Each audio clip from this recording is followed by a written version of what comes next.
kelompok perjanjian Renville. Saya Mereno Dipanusa, absen 24.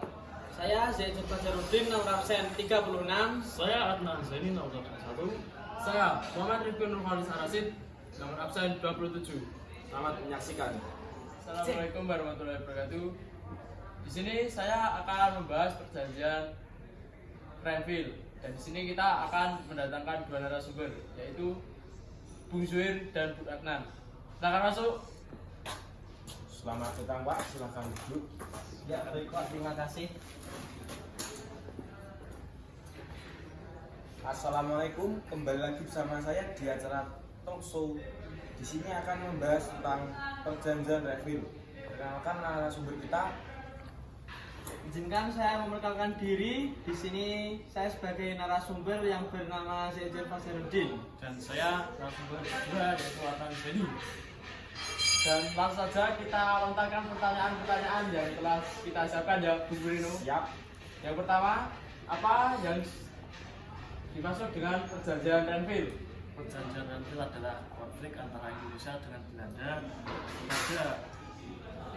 yang terjadi pada tanggal 8 Desember 1947 sampai 17 Januari 1948 di atas geladak kapal Belanda. Di atas geladak kapal Amerika Serikat sebagai zona netral.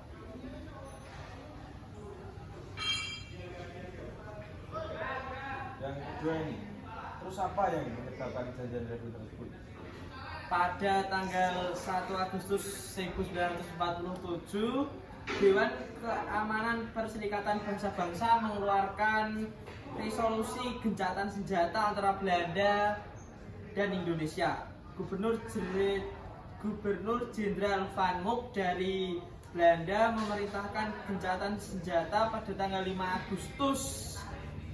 Pada tanggal 25, Dewan Keamanan mengeluarkan resolusi yang diusulkan Amerika Serikat bahwa Dewan Keamanan akan menyelesaikan konflik Indonesia-Belanda secara damai dengan membentuk komisi 3 negara yang terdiri dari Belgia yang dipilih oleh Belanda, Australia yang dipilih oleh Indonesia, dan Amerika Serikat yang disetujui kedua belah pihak.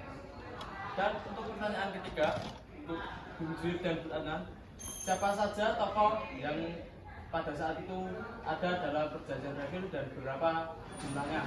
Ya. Di delegasi Indonesia terdiri dari ketua, yaitu Perdana Menteri Ali Sarifudin dan Wakil Minister Ali Sastro Atmojo dan Agus Salim. Anggotanya siapa saja?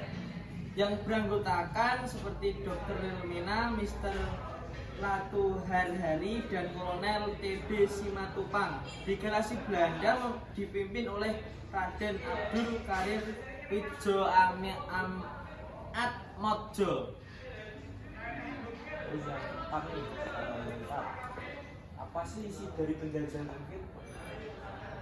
Disepakati pada tanggal 17 Januari 1948, perjanjian Renville membuat beberapa persetujuan, yaitu seperti Belanda hanya mengakui Jawa Tengah, Yogyakarta, dan Sumatera sebagai bagian wilayah Republik Indonesia. Disetujuinya sebuah garis di demarkasi yang memisahkan wilayah Indonesia dan daerah pendudukan Belanda, dan TNI harus ditarik mundur dari daerah-daerah kantongnya di wilayah pendudukan di Jawa Barat dan Jawa Timur.